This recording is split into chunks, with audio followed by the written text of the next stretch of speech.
75,000 healthcare workers at Kaiser Permanente in Colorado, California, Washington, Oregon, Washington, D.C., and I believe Virginia, have launched a planned 3-day strike. They did it started it yesterday. Today is day 2. It is the largest ever labor action in the healthcare sector, and in the United States, I should say. Given the fact that our healthcare system is so heavily privatized here in comparison to other countries, it just, I think, accentuates some of what our most essential workers are going through. They were called essential workers. We clap for them. Bang pots and pans in New York City. Yeah. Nope. More on that in a little bit. Yep. Matt's confused on the microphones. We're figuring it out on the fly, guys. But the workers that are striking here are basically technicians, in many cases, nursing assistants, vocational nurses, pharma techs, assistants, people who are on the front lines, but who do not get paid in the way, say, a surgeon would or a doctor would. And as I said, they were called essential, but they were not treated as such. Here's some footage of Kaiser Permanente workers walking out this morning in Anaheim, California.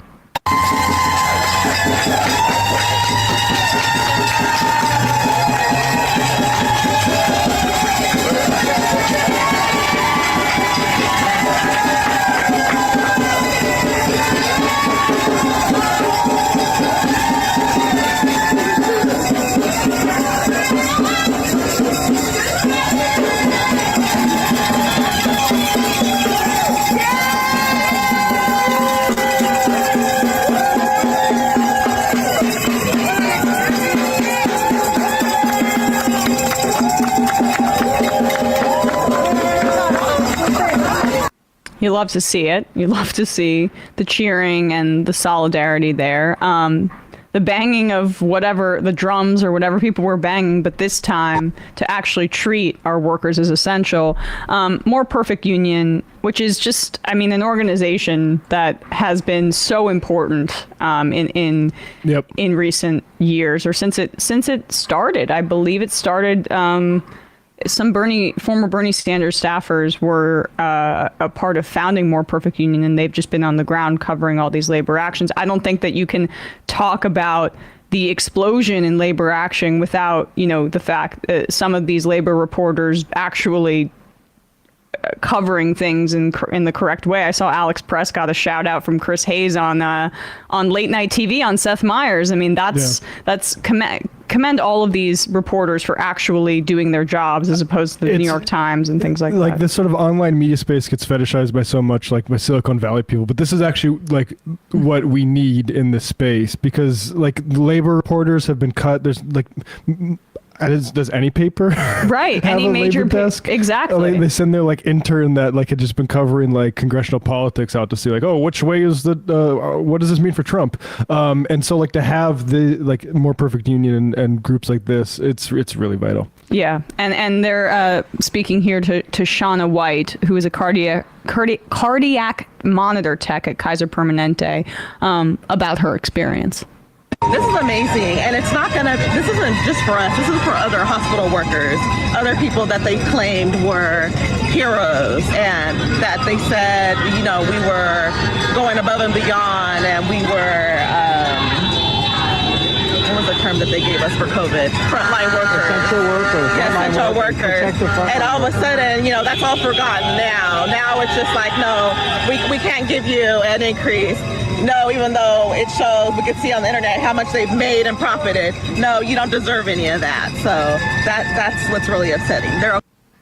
Yeah, right, exactly. Well, there's a couple things interesting there. One is like they talked about the recognition of essential workers, and you called us this. And what we even said at the time is like, this system is designed to go above and beyond on the recognition part of things and not the compensation part of things. We'll give you all we recognize you, but are we going to compensate you? Are we going to give you like equity in the system? Are we going to make sure that you can afford vacations and go like have sick days and stuff like that? Like We'll just stick with giving you like employee of the month during the pandemic or something like that. And that's why it was, I mean, I think maybe I know I was accused by people, I was talking to like my family about the clapping and stuff, and I found it to be ridiculous because it's just almost condescending. Exactly. I mean, of course, it was incredible what these workers were doing in the middle of a deadly pandemic, but that recognition is so empty and performative, right, without any kind of compensation element. It was incredible,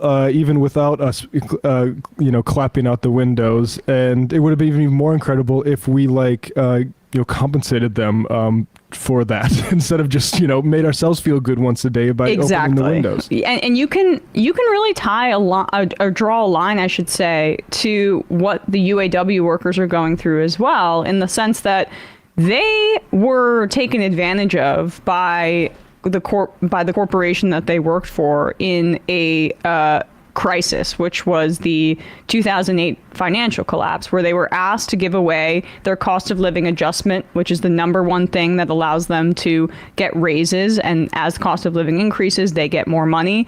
It's one of the biggest drivers in why their wages are so depressed, because the executives, the corporate board said, hey, we're going under and we need you to take a haircut because we're taking haircuts too. And don't worry, we will return COLA, cost of living adjustment, once things get back to normal. And then with these workers, hey, we need you to go into the front lines of this deadly pandemic. We need you without proper PPP or PPE, right? Yep. But yeah, equipment's the last word there.